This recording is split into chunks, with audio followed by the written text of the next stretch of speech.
Habari mabibi na mabwana, jina langu ni Anita Mogaka. My story begins in a southwestern town of Kenya called Kisii, and when I was 5 years old, my family and I immigrated to the United States, where I was raised around a large, immediate, and extended family of cousins, aunts, uncles, and grandparents. The thing I loved most about being Kenyan was the food. At home, we ate Kenyan foods like chapati, mboga, ugali, nyama choma.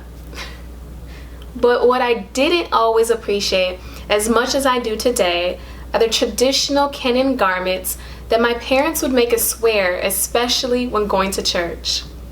And even though I'm not as fluent today, I grew up in a trilingual household where we spoke English, Swahili, and even Kisii, our tribal language, which I often spoke with my non-English speaking grandparents.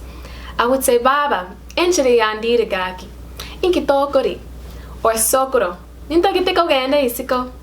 What my upbringing did was help establish a solid foundation of who I am and where I come from.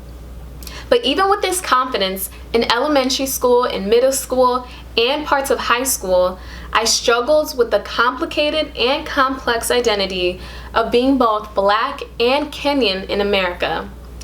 It wasn't until I moved to the United States that I realized that parts of my identity, from my culture to my community, my dark skin, my African last name, and even my natural hair, were considered strange, different, and unattractive within a European-dominated society.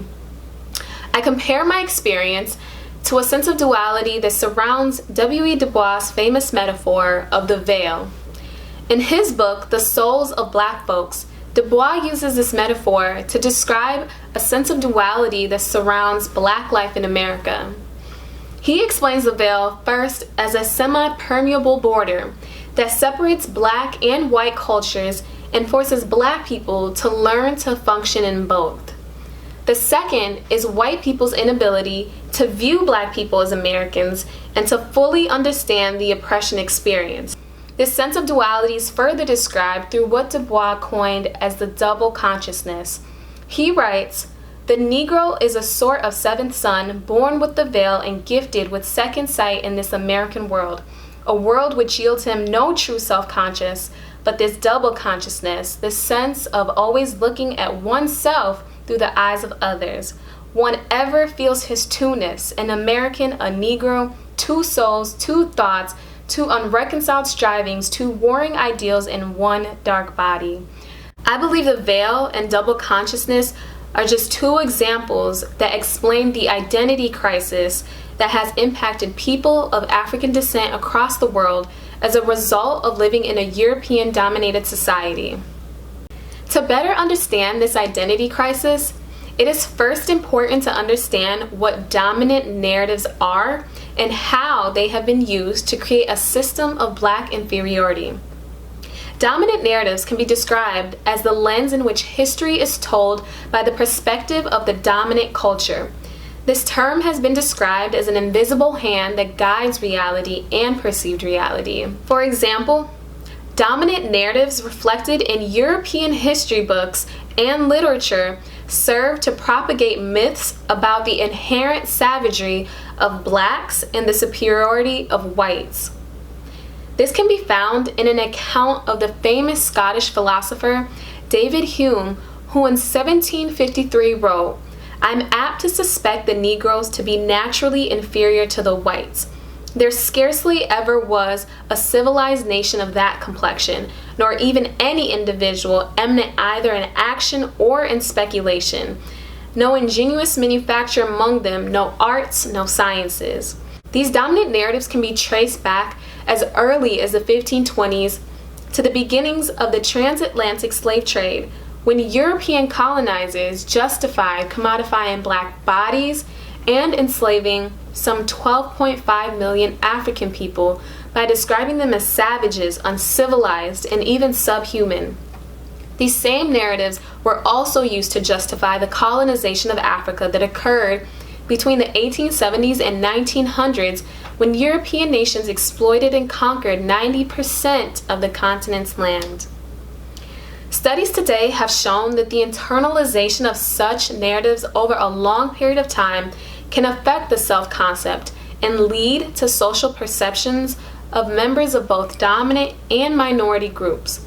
Other contemporary scholars have illustrated how dominant narratives contribute to problems such as the depreciation of cultural identities. Dominant narratives have not only created challenges in how people of African descent identify, but they also distort the views of the history and importance of the African continent itself.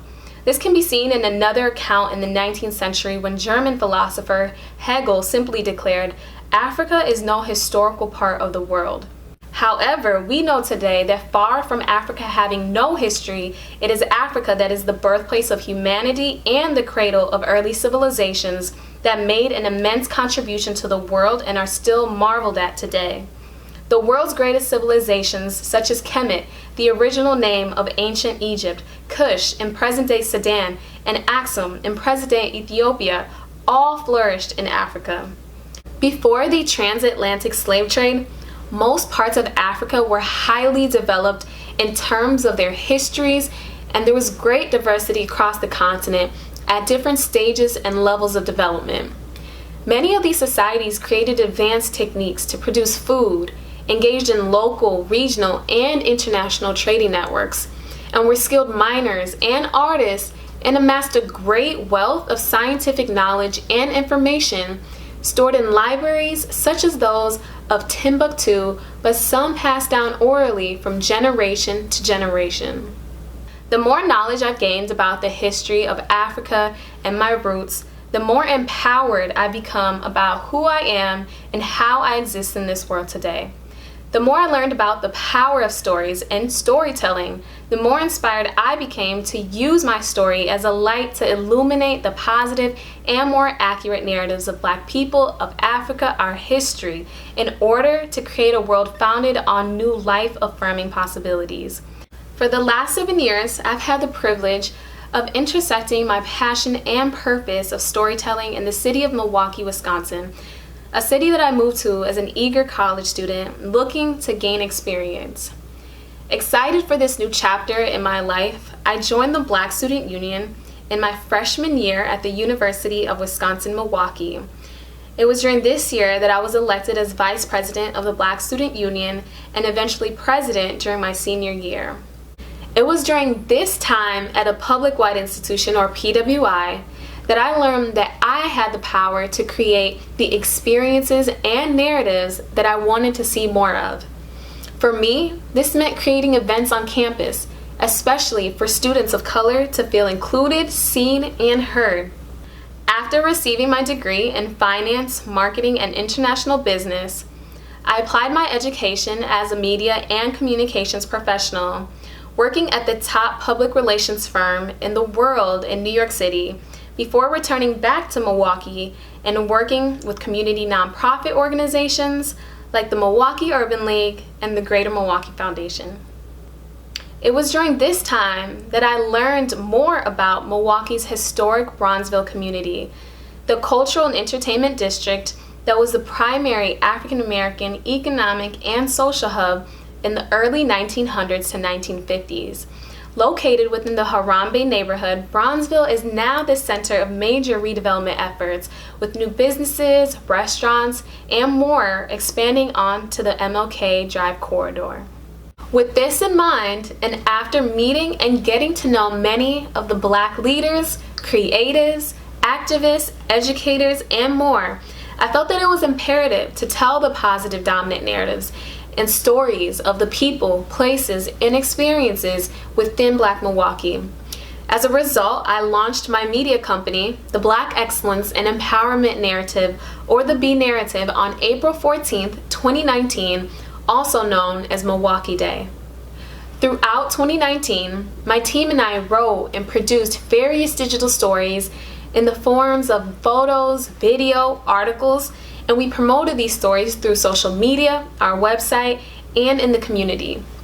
We worked with corporations, nonprofits, and individuals to help them frame their messages and stories in a way that accurately and authentically tells stories of Milwaukee's Black community. And we also collaborated with peers and other creatives to create a shared narrative that promotes the positivity of Milwaukee.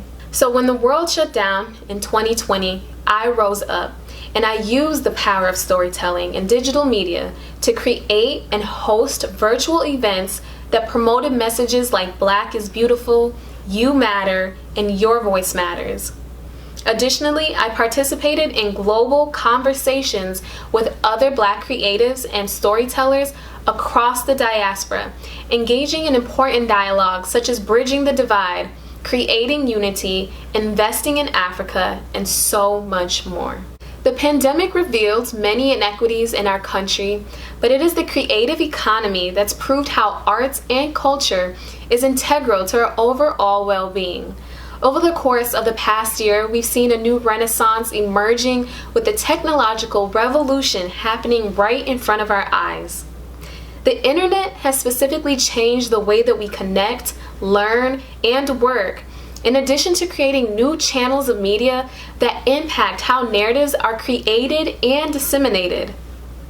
There are many smaller businesses and personal brands that are producing vast amounts of content, and new technology has made it possible for amateurs to create their own decentralized media and content without the huge budgets and the technical know-how. Having decentralized media is especially important today in that instead of a small group controlling the dominant narrative, now anyone can contribute their voice and ideas on various social media platforms and mediums, including video, photography, blogs, chat rooms, or podcasts. And it's time that we all look at ourselves as creators, as storytellers, as artists, weaving together the fabric of our stories and unlocking a future of new possibilities. It's time to share our unique stories that illuminate our true and authentic identities and reflect our diverse cultures and communities.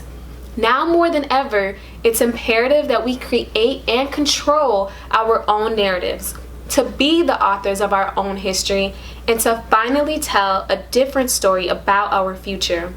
There is no better example of this than the African proverb that says, "Until the lion tells the story, the hunter will always be glorified." Thank you.